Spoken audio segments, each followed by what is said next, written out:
की तरह जो काफ़ी बड़े तादाद में यहाँ है, पिछले 14 वर्षों से पढ़ा रहे थे और एक इंटरव्यू के बाद उन्हें बाहर का रास्ता दिखा दिया। क्रिटिकल तरीके से पढ़ाएंगे, जो सवाल उठाएंगे, जो बच्चों को एक क्रिटिकल बेंट ऑफ माइंड देंगे, अगर आप उस किस्म के टीचर उनको दिखेंगे तो आपके लिए इस यूनिवर्सिटी में जगह नहीं है। बच्चों का है, आपके जो भविष्य आपके बच्चों का आने वाला है, उनको आप क्या दिखाना चाहते हैं? आप पढ़ा लेंगे अशोका यूनिवर्सिटी में, आप पढ़ा लेंगे जिंदल में जाके, आपकी नहीं औकात है। ये रिस्पॉन्सिबल होकर आपको बता रहा हूँ और उसके साथ साथ मतलब जो लोग अपना वक्तव्य रखते हैं उनको टारगेट करने का और पूरा सिस्टम चला हुआ है। प्रधानमंत्री कहते हैं कि मैं ओबीसी हूँ। प्रधानमंत्री को सोचना चाहिए, उन तक ये बात मैं पहुँचाना चाहता हूँ कि आप किसी भी विचारधारा के किसी भी पार्टी से हों, लेकिन आप देखिए कि विश्वविद्यालयों में पिछड़ों के साथ किस तरह का अन्याय हो रहा है। उनकी मेरिट से, उनकी काबिलियत से, लेकिन काबिलियत देख करके नौकरी देने की परंपरा इस विश्वविद्यालय में बहुत पहले खत्म हो चुकी है।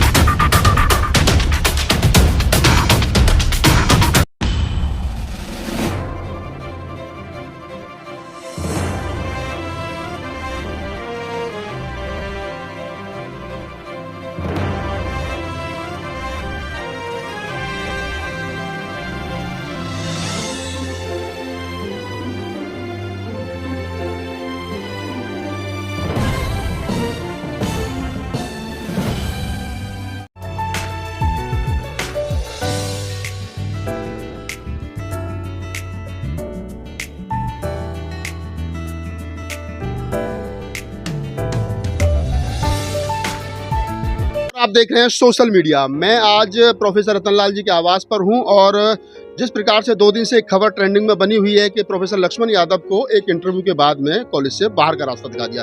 आज उसी विषय को लेकर के प्रेस कॉन्फ्रेंस रखी गई थी। लक्ष्मण यादव और तमाम प्रोफेसर जो ठेके पर हैं और जो परमानेंट हैं, सारे प्रोफेसर यहाँ पर हैं। बहुत सारे स्टूडेंट उनके समर्थन में आए थे। मैं एक एक करके बातचीत करूंगा परिचय के साथ में कि आखिरकार आगे की रणनीति क्या है और ये जो हादसा हुआ है, ये जो घटनाक्रम हुआ है, ये क्यों हुआ है, इसके पीछे कौन लोग हैं। मंडल जी, थोड़ा सा हमारे दर्शकों को बताइए, ये जो हादसा हुआ है लक्ष्मण यादव जैसे अन्य लोगों के साथ में, रितु बैठी है 3.5 महीने से ज्यादा से, ये क्यों चल रहा है, इसके पीछे कौन लोग हैं? देखिए, ये सिलसिला तो डॉक्टर रितु सिंह से ही शुरू हुआ था। 2020 में कोविड के दौरान डॉक्टर रितु को एक फर्जी कागजात पर दौलत राम के प्रिंसिपल डॉक्टर सविता रॉय जो हैं, उन्होंने उन्हें निकाला था और उसके बाद ये साबित हो चुका है कि जो भी दस्तावेज उन्होंने प्रस्तुत किए वो फर्जी है। उनको अदालत में चार्जशीट किया गया है। डॉक्टर रतनलाल एक ट्वीट किए थे, उसके लिए पुलिस आ गई थी इनको गिरफ्तार करने, लेकिन डॉक्टर सविता रॉय और यूनिवर्सिटी रजिस्ट्रार पर अभी तक पुलिस द्वारा कोई कार्रवाई नहीं हुई। तो इस शासन में किस तरह से दलित, पिछड़े और आदिवासी और माइनॉरिटी जो है उनके साथ अन्याय हो रहा है, ये तो दिख ही रहा है। डॉक्टर लक्ष्मण यादव जो हैं वो भी तमाम शिक्षकों की तरह जो काफ़ी बड़े तादाद में यहाँ हैं, पिछले 14 वर्षों से पढ़ा रहे थे और एक इंटरव्यू के बाद उन्हें बाहर का रास्ता दिखा दिया गया। ऐसा कई साथियों के साथ हुआ है और विश्वविद्यालय में लगातार हमारे शिक्षक प्रतिनिधि यहाँ मौजूद हैं जो Delhi university teachers association academic council में है, वो इसका विरोध करते रहे हैं। इन विरोध के बावजूद सरकार के तरफ से और यूनिवर्सिटी प्रशासन के तरफ से कोई कार्रवाई नहीं की गई है और चुन चुन के ऐसे लोगों को निकाला जा रहा है, खास तौर से जो समाज के सरोकार की बात करते हैं, दलित पिछड़ों के प्रति अन्याय जो हो रहा है, जो चाहे रोहित वेमुला हो, डॉक्टर पायल तड़वी हो या इसी कॉलेज हिंदू कॉलेज में जो समरवीर जिन्होंने आत्महत्या की थी, इन मुद्दों को जो उठाते हैं उनको टारगेट किया जाता है और उन टारगेट किए जाने वालों में सिर्फ डॉक्टर लक्ष्मण यादव नहीं, मुझ जैसे लोग और डॉक्टर रतनलाल और कई हमारे साथी शामिल। मंडल साहब ने कहा कि बहुत सारे लोग शामिल हैं। आप ड्यूटा से साथ संबंधित हैं? मैं अलायंस का हिस्सा हूँ, डेमोक्रेटिक यूनाइटेड टीचर्स अलायंस, और मैं यूनिवर्सिटी की एकेडमिक काउंसिल मेंबर भी हूँ। देखिए, हैरानी की बात है कि एकेडमिक काउंसिल की मई, अगस्त और नवंबर की मीटिंग्स में दिल्ली यूनिवर्सिटी के एडमिनिस्ट्रेशन, खासकर की जो वाइस चांसलर है कुलपति, वो बार बार कह रहे हैं कि सिर्फ कुछ 100-150 टीचर ही यूनिवर्सिटी में जो एडहॉक पढ़ा रहे हैं, बस उन्हीं का डिस्प्लेसमेंट हुआ है। ये एकदम सरासर झूठ है। इस आंकड़े के पीछे एक ये रहस्य छुप मतलब बहुत साफ साफ एक रहस्य ये है कि एक बड़ा हिस्सा जो डिस्प्लेस हुआ है एड हॉक टीचर्स का, वो तो वापस अपने होम टाउन्स अपने घर भी चले गए हैं, प्राइवेट यूनिवर्सिटी में जॉब कर रहे हैं। कितना एक्चुअली उन डिस्प्लेस टीचर्स को ट्रेस डाउन किया गया है, और उनमें बहुत सारे डिस्प्लेस टीचर्स जब उनसे बात हुई भी तो उन्होंने यही शेयर किया, यही तमाम एक्सपीरियंस है कि मुश्किल से आपको एक 2 मिनट का इंटरव्यू मिल रहा है जिसमें आपके 5-10 साल का जो एक्सपीरियंस रहा यूनिवर्सिटी में पढ़ाने के उसको मापा जाता है। जाहिर सी बात है कि ये इंटरव्यूज मेरिट के बेसिस पे नहीं है। ये इंटरव्यूज इस तरीके से भी कॉल नहीं किए गए हैं कि जितना आपने इस यूनिवर्सिटी को दिया है उसको एवेल्युएट करके आपको जॉब सिक्योरिटी या रिवॉर्ड दिया जाए। आपने 10 साल दिए इस यूनिवर्सिटी में, आपको 15 साल दिए तो आपको उसके बदले हम पक्की नौकरी दे रहे हैं। ये इंटरव्यूज इसके लिए नहीं बुलाए गए हैं, ये इंटरव्यूज इसलिए बुलाए गए हैं और ज़्यादातर इंटरव्यू पॉलिटिकल क्रोनिज्म का ही आउटकम है, क्योंकि ये तय किया जा रहा है इंटरव्यू में कि आप क्या ऐसे टीचर होंगे जो मतलब क्रिटिकल तरीके से पढ़ाएंगे, जो सवाल उठाएंगे, जो बच्चों को एक क्रिटिकल बेंट ऑफ माइंड देंगे। अगर आप उस किस्म के टीचर उनको दिखेंगे तो आपके लिए इस यूनिवर्सिटी में जगह नहीं है। सीधा दिल्ली यूनिवर्सिटी में जो अपॉइंटमेंट हुआ, एक बड़ा हिस्सा डिस्प्लेसमेंट हुआ है, उसके पीछे यही एजेंडा है कि ये जो रजीम है ये कंट्रोल करना चाहती है कि what is knowledge and who is going to teach in our public funded universities। और कौन लोग हैं इसके पीछे? देखिए यहाँ पे तो एक बड़ा दबाव हमारे रूलिंग पार्टी का है जो केंद्र सरकार में है।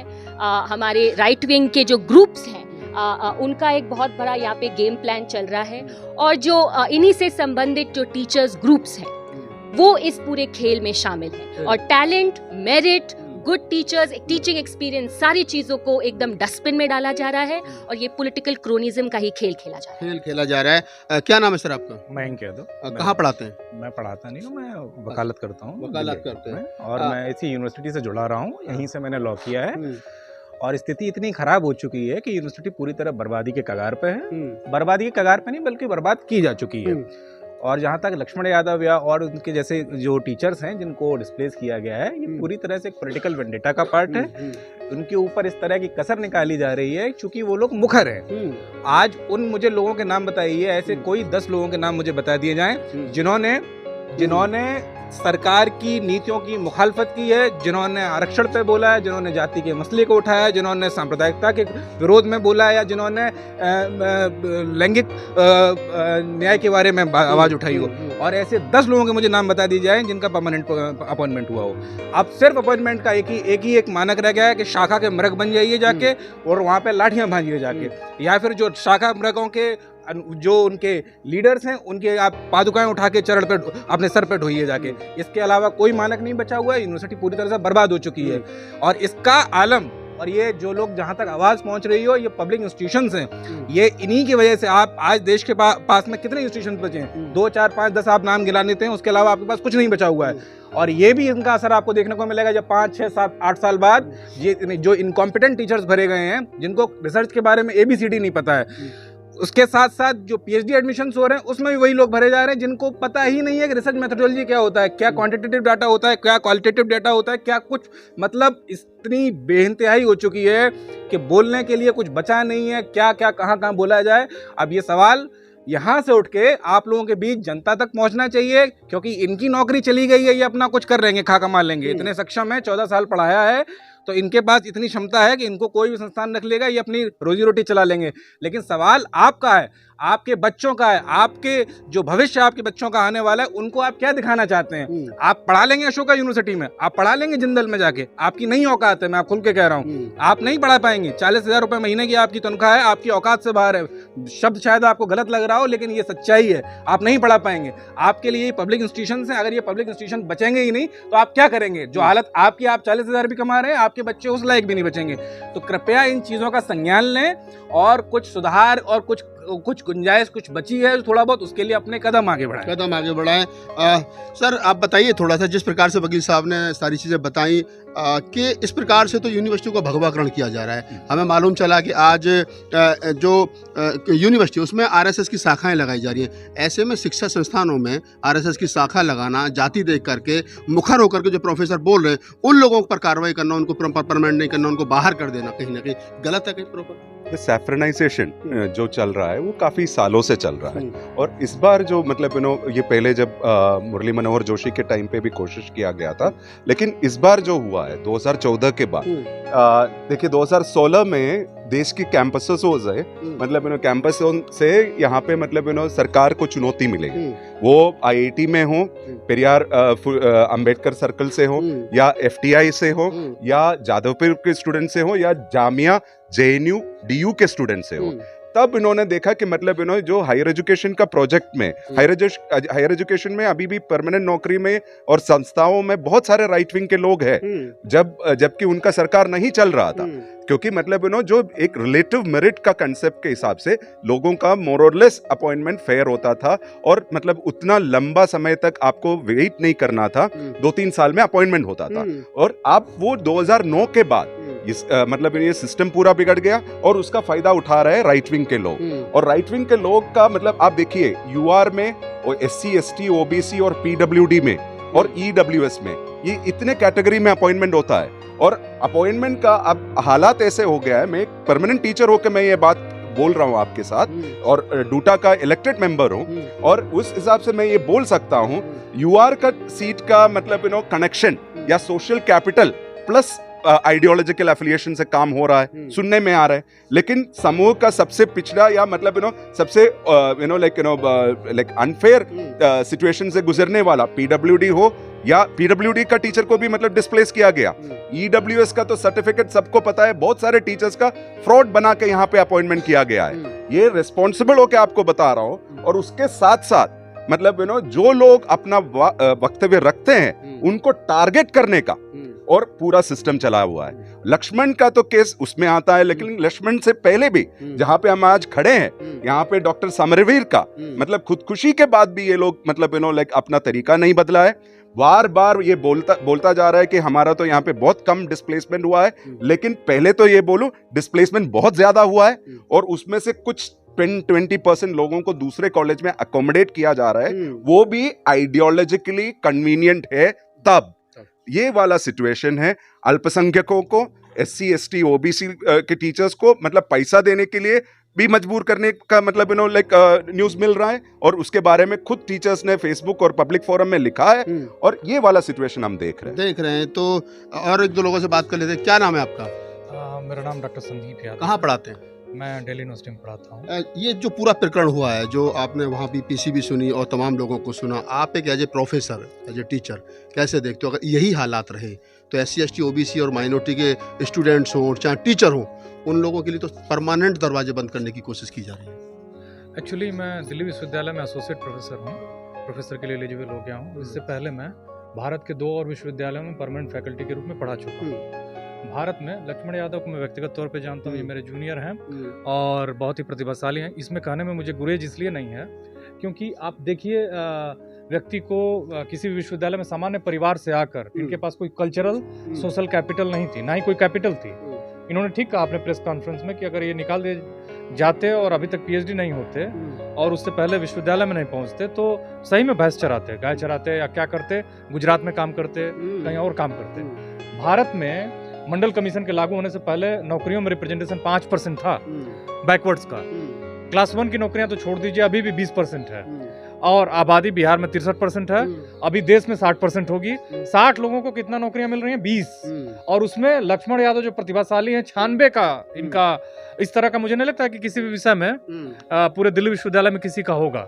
और 96 आउट ऑफ 100 आपकी एकेडमिक स्कोर होने के बावजूद, गोल्ड मेडल होने के बावजूद, जेआरएफ होने के बावजूद, इतने कम उम्र में डॉक लग जाने के बावजूद, एक बहुत ही एक तरह से किसी को भी इनके करियर से ईर्ष्या होगी कि बहुत सारे लोग ख्वाब देखते हैं कि मेरा करियर इस तरह का हो।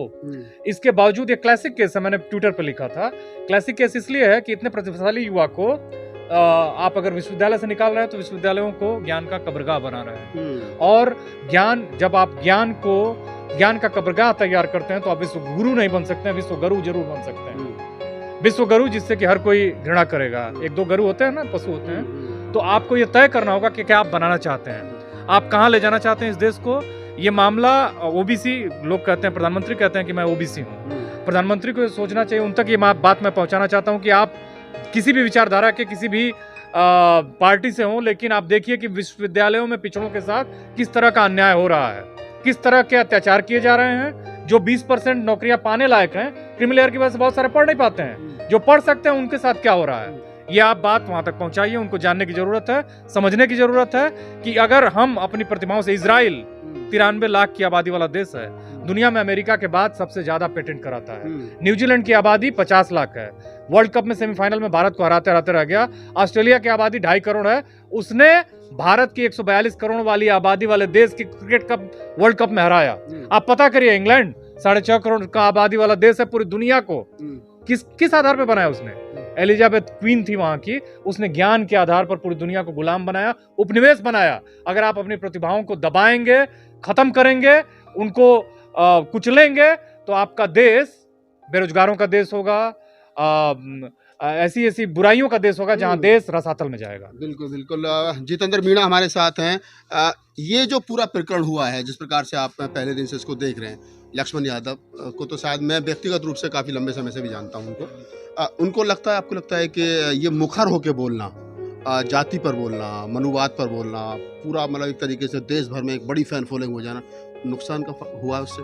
जी बिल्कुल, ये देखिए, और ये पहली बार नहीं है। दिल्ली विश्वविद्यालय में जितनी भी इस तरीके की वॉइसेज हैं जो इस देश के हुक्मरानों को असहज करती हैं, बीजेपी को असहज करती रही, आरएसएस को असहज जो लोग करते रहे, उन तमाम लोगों पर हमले हो रहे हैं। हमने पिछले साल प्रोफेसर रतनलाल के ऊपर देखा कि किस तरीके का टारगेट करके निशाना बनाया गया। उसके बाद रितु सिंह का केस देखा, अब डॉक्टर लक्ष्मण यादव को देख लीजिए। ये दरअसल एकेडमिक्स का मामला नहीं है। जिस बात को लेकर के डॉक्टर लक्ष्मण यादव देश भर के अलग अलग हिस्सों में जा रहे हैं, जिस तरीके की सामाजिक न्याय की वो बात कर रहे हैं, जिन पिछड़ों के वो हक और हुकूक की आवाज को बुलंद कर रहे हैं, जो दलित तबके के साथ जो अन्याय हो रहा उसके खिलाफ जो लड़ाई सड़कों पर वो लड़ते हैं, किताब की लड़ाई और जो एकेडमिक्स और क्लासरूम की जो लड़ाई वो तो एक है ही, लेकिन उसके साथ साथ सड़क से लेकर के पार्लियामेंट स्ट्रीट तक जो पूरी की पूरी लड़ाई डॉक्टर लक्ष्मण यादव और इस तरीके की आवाजें हम लोग लगातार उठाते रहे हैं, उसी का खामियाजा हम लोगों को आज की तारीख में उठाना पड़ रहा है। और ये और कुछ नहीं है, हम सब लोग बहुत अच्छे से वाकिफ है उनकी मेरिट से, उनकी काबिलियत से, लेकिन काबिलियत देख करके नौकरी देने की परंपरा इस विश्वविद्यालय में बहुत पहले खत्म हो चुकी है। अभी जिस तरीके की परंपरा है उसमें हम देख रहे हैं कि एक खास पॉलिटिकल पार्टी के लोगों को ही प्रमोट किया जा रहा है, और हम जो लोग उनसे इत्तेफाक नहीं रखते हैं उनको चुन चुन करके निशाना बनाया जाए। आप इस वीडियो के बारे में अपनी राय अवश्य दें तथा वीडियो को लाइक, शेयर और कमेंट्स साथ साथ चैनल को सब्सक्राइब करना न भूलें। धन्यवाद।